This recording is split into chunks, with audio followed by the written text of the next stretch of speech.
आज की कहानी गर्भपात। सृष्टि एक साधारण विचारशील स्त्री थी। उसके जीवन का एक ही सपना था, एक हंसता खेलता परिवार। उसे बच्चे बहुत पसंद थे। शादी के साल भर बाद ही सृष्टि की गोद हरी हो गई। घर में सब बहुत खुश थे। सृष्टि की खुशी तो जैसे सातवें आसमान पर थी। अब वह अपनी कोख में पल रहे बीज के लिए मातृत्व को महसूस कर रही थी। पर नियति ने सृष्टि के लिए कुछ और ही तय कर रखा था। कुछ असमानताओं के चलते उसका गर्भपात हो गया। सृष्टि तो जैसे टूट ही गई। उसके सारे सपने बिखर कर रह गए। जब वह अस्पताल से घर आई तो उसे एहसास हुआ कि सिर्फ उसकी जिंदगी ही नहीं बल्कि परिवार के लोग भी बदल गए। अभी वह अपने बच्चे को खोने के दुख से, अपनी शारीरिक पीड़ा से उभर भी नहीं पाई थी कि सास के तानों ने कचोटना शुरू कर दिया। अब तो सवालों का मकर जाल हमेशा उसके आसपास बना रहता। धीरे धीरे समाज का एक घिनौना रूप उसके सामने आने लगा। एक ऐसा समाज जिसमें सिर्फ औरतें थी, उसे सवाल करने वाली, उसे ताने देने वालों में कोई पुरुष नहीं था। एक दिन सृष्टि की सास ने घर आए उसके माता पिता को काफी खरी खोटी सुनाई। उस रात सृष्टि ने भगवान से कहा, हे प्रभु, एक स्त्री इतनी विद्रूप, इतनी निर्दयी कैसे हो सकती है? एक स्त्री, एक माँ होने के नाते तो कम से कम वह मेरा दुख समझ सकती है, पर वह तो मुझे माँ न बन पाने की सजा दे रही है। बच्चे की चाह में सृष्टि ने कोई अस्पताल, कोई डॉक्टर नहीं छोड़ा। ना ही शरीर में ऐसी कोई जगह ही छूटी थी जिसमें सुई चुभने की वेदना न हो। पर असल वेदना तो उसके मन मस्तिष्क में छुपी हुई थी। समाज का डर, माता पिता के अपमान का डर, बांझ कहलाने का डर। इस सब के बीच वह अपनी मातृत्व की पीड़ा को भूल गई।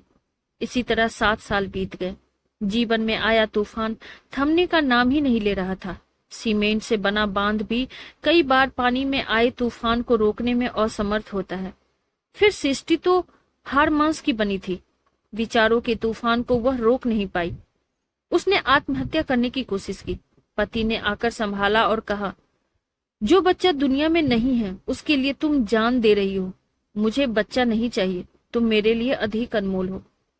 उस दिन सृष्टि और उसके पति ने एक बच्चा गोद लेने का निर्णय लिया।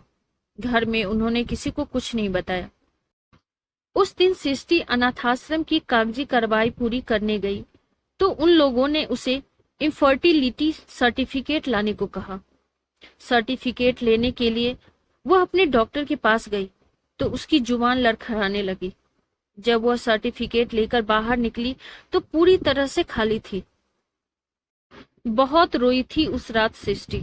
रो रो कर अपने भीतर के मैल, दुख सबको धो दिया उसने, यहाँ तक कि अपने कलंकित मातृत्व को भी। अगले दिन जब घर वालों को इस बात का पता चला तो सास आस पड़ोस की महिलाओं के साथ चौपाल लगाकर बैठ गई। वह सबको कह रही थी, खुद से हो नहीं पाया तो अब पता नहीं किसका पाप उठाकर घर में ला रही है। हमेशा चुप रहने वाली सृष्टि उस दिन बोल ही पड़ी, आप लोग मुझे इस तरह क्यों प्रताड़ित कर रहे हैं? समाज उन स्त्रियों को तो कुछ नहीं कहता जो अपनी गलती छिपाने के लिए गर्भपात कराती है या फिर जन्म देने के बाद अपने बच्चे को किसी अनाथाश्रम, कचरे या गटर में छोड़ देती है। आप लोगों को क्यों समझ में नहीं आता कि मैंने अपनी मर्जी से यह बांझपन नहीं अपनाया? मातृत्व के लिए कोख की नहीं बल्कि ममता की जरूरत होती है। आज मैंने अपनी पीड़ा को पहचाना है। मैं किसी और की नहीं बल्कि अपने मातृत्व की क्षुधा पूर्ति करना चाहती हूँ। इतना कहकर वह आत्मविश्वास के साथ समाज की नकारात्मक को पीछे छोड़ अपनी सकारात्मक के लिए आगे बढ़ गई।